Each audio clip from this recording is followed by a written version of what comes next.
আমাদের বেশ কয়েকটা আপিল শুনানি হয়েছে। এর মধ্যে দুটি আপিল গ্রহণ হয়েছে।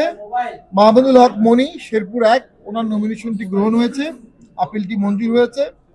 রোহান চৌধুরী নীলফামারী 3 ওনারও আপিলটি মঞ্জুর হয়েছে। মোস্তফা জাহাঙ্গীর খুলনা 5 ওনার আপিলটি নামঞ্জুর হয়েছিল, উনি হাইকোর্টে রিট পিটিশন করেছিলেন। রিট পিটিশনে আমরা আজকে ওনার নমিনেশন বৈধতা পেয়েছি। শেরপুর 2 ওনারটা নামঞ্জুর হয়েছে।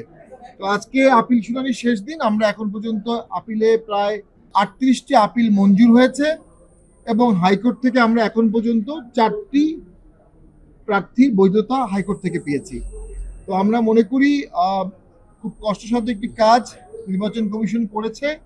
600-এর উপরে আপিল শুনেছে, রায় রেখেছে এবং অত্যন্ত সফটভাবে লিনিয়েন্সির সাথে দেখেছে।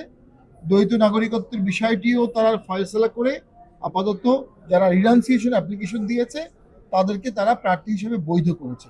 এই বিষয়টি পরবর্তী সংসদকে বিচার করতে হবে। যারা আসলেই বিদেশি নাগরিকত্ব নিয়েছে অরিজিনাল সংবিধানে, তারা বাংলাদেশের সংসদীয় ভোট করতে পারতো না। এটি পরবর্তীতে অ্যামেন্ডমেন্ট করা হয়েছে, সংবিধান অ্যামেন্ডমেন্ট করা হয়েছিল। এই বিষয়টি আমার মনে হয় অনেক জটিলতা সৃষ্টি করেছে। পরবর্তী সংসদ এটিকে শুদ্ধ করতে হবে। পোস্টাল ব্যালট নিয়ে জনমনে সংশয় দেখা দিয়েছে। কোন দৈব প্রক্রিয়ায় আলাদিনের চেরাগের মাধ্যমে পোস্টাল ব্যালটের এক কোণায় সুবিধাজনক অবস্থানে দাঁড়িপাল্লা, কলি এবং ইসলামীয় কুজুরের মার্কা কি হাত পাখা 3টি একজোটে ছিল। এই 3টি মার্কা কোন প্রক্রিয়ায় আসলে ডান দিকে সুবিধাজনক অবস্থানে আসলো, এটা একটা সুস্পষ্ট ব্যাখ্যা কমিশনকে করতে হবে। পোস্টাল ব্যালট করার আগে রাজনৈতিক দলগুলোর সাথে আলাপ করা হয়নি। কি পারমিটেশন অ্যান্ড কম্পিটিশনের মাধ্যমে এখানে একটি ইঞ্জিনিয়ারিং এর গন্ধ আমরা পাচ্ছি। পোস্টারটা একটু বড় করলেই ওই উপরের মার্কা নিচে চলে আসতো, পোস্টার একটু ছোট করলেই উপরের মার্কা পরের পাতায় চলে যেত। এমনভাবে করা হয়েছে যেন এই 3টি মার্কা সুবিধাজনক অবস্থানে থাকে।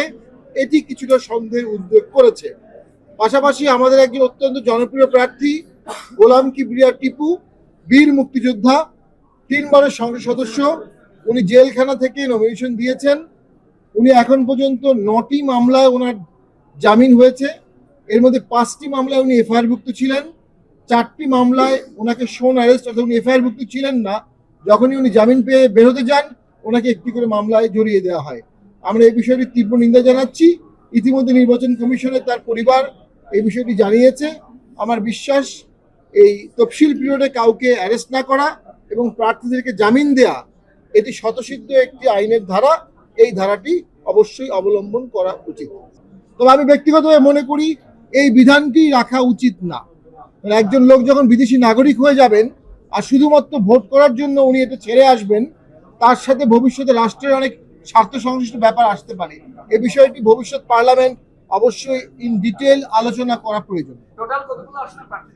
আমরা এখন পর্যন্ত টোটাল 200টি আসনে আমাদের 200+ আসনের সক্রিয় প্রার্থী পাচ্ছি।